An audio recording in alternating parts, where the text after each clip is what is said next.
What next for Conor Benn? We haven't spoke about that. Of course, that's obviously the hot topic from Saturday night. He's called out Brook, the Brook winner.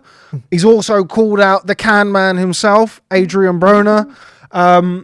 What would you like to see next for him? Is it somebody like that? It's kind of going down this... again, we kind of touched upon this before. You know, he's not the first. He's certainly not going to be the last fighter to, you know, take on. Let's be honest. Like, people who are past their best and maybe you've seen better days in the division. The thing is, if he wants, what are you fighting for? That's the truth. If you're fighting for money, solely for money, then Can and Brook that's the right move. That's the biggest money fight you can get, because pay-per-view here, that'll do fantastic. Yeah. And you'll get a fair share of that. Because can you see either one of them wanting to box him, though? No, I can't. But if someone says you can get 3 million and they think, I've retired pretty much now, and I've just boxed another retired fighter, but I can get another 3, 5, 6 million, whatever they would get for it, it would do better. See, one of those against Ben would do better than them two do. You reckon? What, Khan versus Ben will do better than Khan versus Brook? Yeah. No. Yeah. No. I bet you. No. I bet you. Yes. I think Can anyone with Can does better. The Can's the draw, I think, still. But I think Can versus Ben is a bigger draw than Khan versus Brook. I do. Right now I do, yeah. I have to disagree. That Ben name's huge, mate. The Ben name's huge. Khan Brook and kind of the demand for that and the way that it's been. I think because the reason why Can's the bigger draw, like Brook's a big draw himself within boxing. The reason why Can's a bigger draw is because he steps outside the world of boxing. So he's a celebrity, he's a name, and so is Conor Benn now. The Ben name is a name outside of boxing. So people go and watch Ben just because of the name Ben. They don't know who it is. People, you know, Ben's boxing. It's what's his name? It's Nigel's son. It's Nigel's son. Let's go watch Nigel's son. I bet you he's good. And they haven't probably seen him box, but they'll pay the pay-per-view. They'll watch on DAZN or wherever it goes on. Sorry, it's not be on Sky pay-per-view, but it goes on DAZN. You never know. I think if the fight was possible to be made, and you know, I think they'd go wherever it was. But you know what I mean. I have to disagree. I have to think Khan Brook is a bigger fight. I think that does at least sort of 500,000 pay-per-view buys. It's a bigger fight for us in the boxing world. We think it's a bigger fight, but I honestly think the names that transcend the sport. I don't think Kell Brook transcends the sport of boxing. He doesn't. No, he doesn't. We live in a bubble. Oh yeah, no, I know. I agree. I agree with that. Star of British boxing. He's been, and I'm not putting him down in one and nothing. It's like David Haye. David Haye versus Tyson Fury is the second biggest fight in British boxing. Because of the second or third. Yeah, because of the names. So Tyson Fury and Josh was the biggest fight, and then David Haye versus one of those is the next biggest fight. That's the truth. That's the truth. Because he's David Haye. Because he transcends the sport. Because he's been on that Jungle program, and that's what makes. When they did there was a thing in the paper, and he went, Amir Khan, boxer. Didn't he say world champion, boxer, and I'm a celebrity contestant. That was a bigger thing than the boxer part. Oh, he's a boxer, but he went, I'm a celebrity. So we live in a bubble in our boxing world. Yeah, I can see that. And we definitely do live in the bubble, which we always have to keep reminding ourselves. Which is a great bubble to live in, by the way. I love it, you know. But I mean, I just see it. I see it that way. But either way, if he's in it for the money, then we go back to the point. If he's in it for the money solely, then boxing one of those is the right move.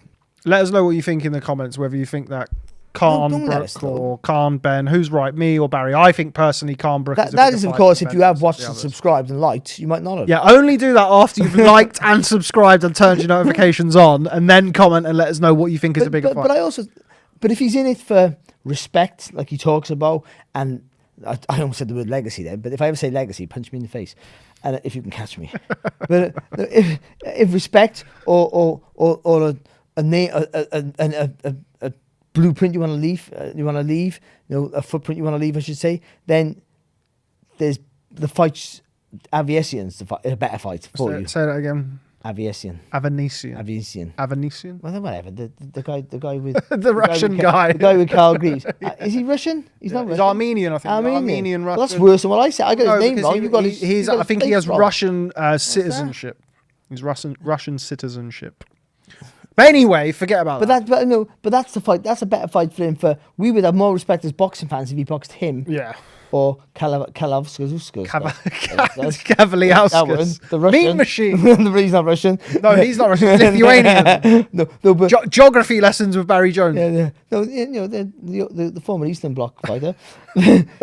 he would have. those fights, we would go, whoa, that's a tough fight to take. Yeah. Go on. And that's probably better developmentally for him. Not even probably. That's the better development fight for him, you would say. It's all risk, no reward. Yeah, exactly. But actually, particularly if you've got those, like you've got the winner of Khan Brook. I personally can't see either of Khan or Brook boxing Conor Benn personally. No. But that's a big fight over here. Broner's kind of the name that's been mentioned about him potential. That's a big fight for him in America. Personally, that might be the move.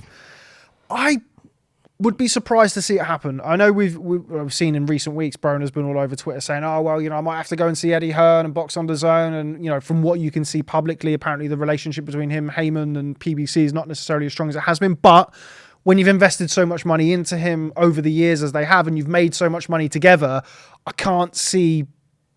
I know he's not under contract there, but I can't see him going away from Showtime, PBC, Heyman...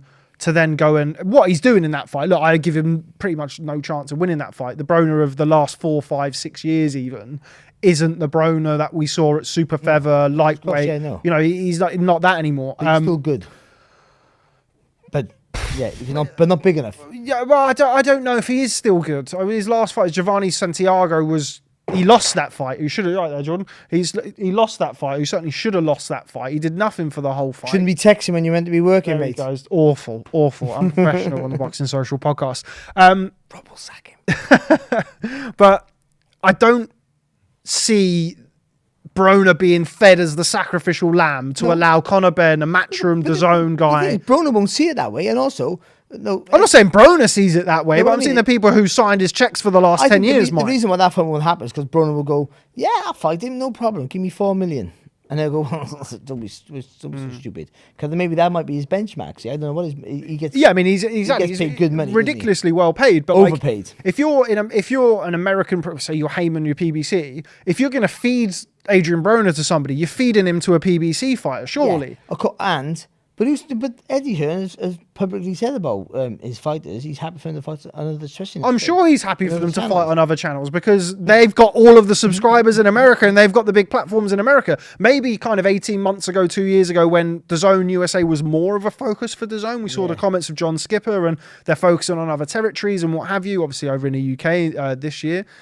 I think that maybe they would have been willing to overpay then, but I don't really, from certainly what we can see, the USA isn't as much of a focus for DAZN as a global company as it was. Because Hearn or Matchroom, Hearn, whatever, they're pretty much our DAZN. They're almost like one company. It feels to us off on the outside. Then. Well, DAZN have an equity stake in Matchroom Boxing USA. Oh, there you go. Yeah. No, I mean over in the UK, man. Right. Because this thing, the partnership they have, then. They still need subscribers. I'm sure they're doing really well. I'm sure they're hitting their targets and figures. I'm pretty sure they are. But like again, we live in a boxing bubble. Boxing is not the sport that's going to make DAZN, a powerhouse in the UK. In the UK, they need it. Yeah, of course they need it. Yeah. And other sports as well on that. But I just feel that they will do everything to get a CONOR Brook fight because that will help their subscribers massively. So yeah, I completely especially agree. American. In fact, the biggest fight for figures would be Khan and Ben. Yeah, for sure. Rather than Brook, if he gets through Brook, which is a big ask. For argument's sake, let's see Ben versus Broner happens. How does that fight go? Ooh, have you ever one of those innie farts? Do you know innies? So I didn't fap, and my stomach rumbled. Just answer the fucking question, It was Barry. at the back. But I fancy Ben.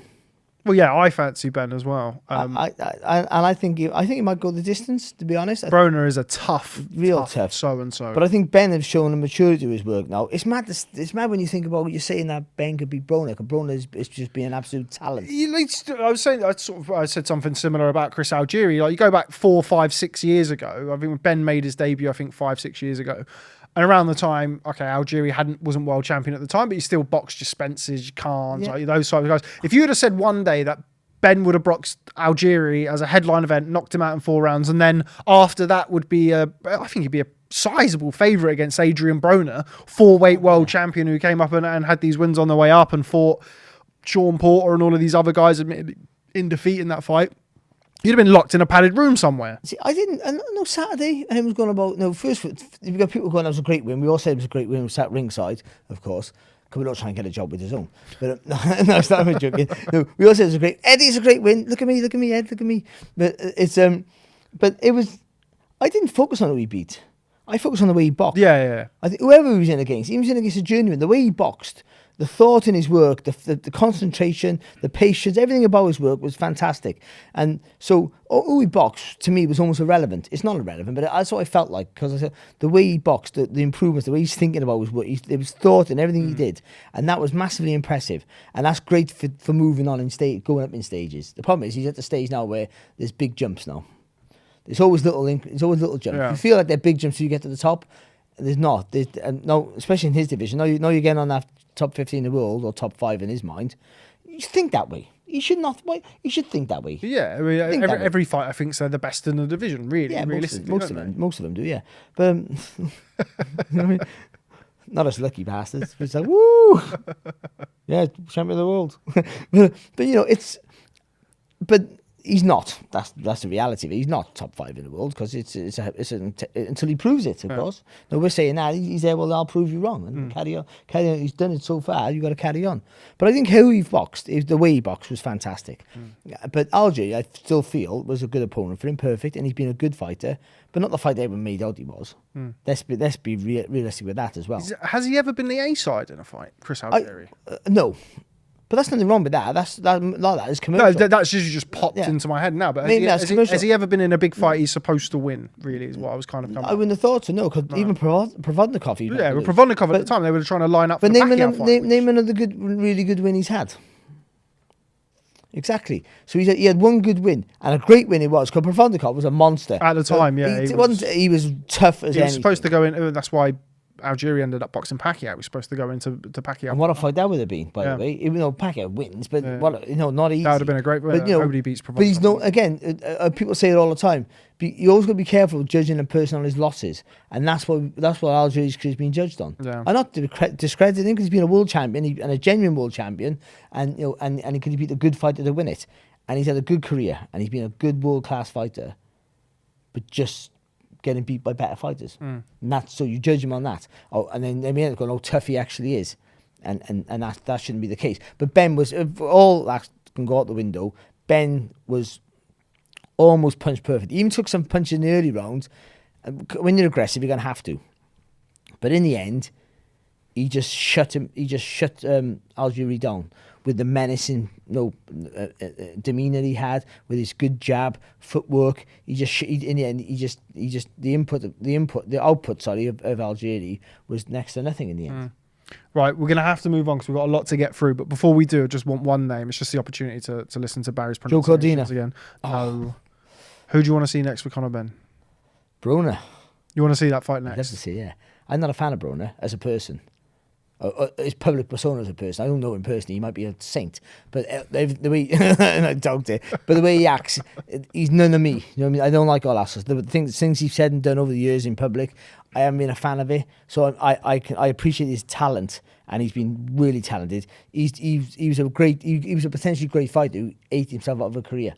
I thought, but he still was good enough to compete at the welterweight. But I'd like to see Ben smashing to pieces. That's the truth of it. I'm not really massively interested in that fight. I know after the fight I was kind of cheerleading Ben Broner, but only really for banter. But like I just don't really see what that shows us about Conor. But I put out a tweet. You can see what's going to happen. Broner's going to turn up. He's going to go behind the shoulder, throw 17 punches, lose every round, and tell everyone he won. But what does he fight to then? Because I think the fight to make is the David Avanesyan fight. No, it's not ever going to happen. But I think that. But okay, you're not asking me. You asked me like. That's the fight I think I would like to see. And also, I think that the improvements that he's making, everybody seems to... Look, I think probably Avanesyan would go into the fight as a betting favourite. But I think everybody is kind of looking at it like a grotesque mismatch. Or like you repeat what people are saying, like Avanesyan goes in there and he bowls him over. Josh Kelly hurt David Avanesyan in the second round of the fight. Obviously he got beat in the end, and he kind of went out, and I don't think he necessarily boxed the right fight in that fight, Josh Kelly. It's not to say that he would have won any other way, but Conor Benn we're saying that word, he is very much improved. And I think that's a really good fight. I think that's a really good fight to make, and that will teach us and tell us an awful lot about Conor Benn. Realistically, I think it's going to be a Robert Guerrero, Victor Ortiz. Brandon Lee then? Yeah, it's not going to happen. Showtime are trying to build him. Well, I'm not saying what's going to happen. It's what fight I want to see. Isn't he a 140? He's a 140, I think. Yeah, fucking shut up, Harry.